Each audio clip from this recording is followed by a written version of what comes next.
ศูนย์ประสานงานร่วมด้วยช่วยกันมีความเดือดร้อนของชาวตำบลขามใหญ่จังหวัดอุบลราชธานีที่สุดจะทนกับการต้องลุยน้ำท่วมทุกครั้งที่ฝนตกหนักสาเหตุจากท่อระบายน้ำเล็กและถนนต่ำช่วงถนนสุขาสงเคราะห์หมู่บ้านปิ่นดาวหน่วยงานที่รับผิดชอบได้ยินแล้วเข้ามาดูแลด้วย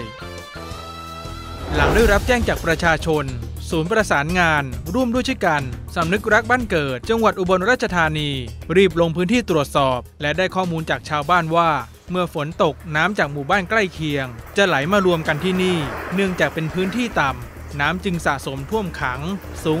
30-40 เซนติเมตรขณะที่ท่อระบายน้ำมีขนาดเล็กกว่าจะระบายหมดใช้เวลา 3-4 ชั่วโมงรถเล็กจึงวิ่งไม่ได้เลยวอนหน่วยงานที่เกี่ยวข้องมาวางท่อระบายน้ำให้ใหญ่ขึ้นหรือช่วยยกพื้นถนนให้สูงขึ้น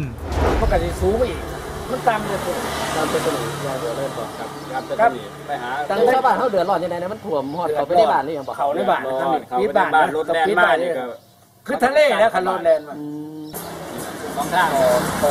พอทางประเทศถนนเฮ็ดก่อนใหญ่เลยนะเพราะมันต้องไปเชื่อมกับโครงการหมู่บ้านตอนนี้หมู่บ้านเต็มหมดแล้วตรงหน้าทั้งหมด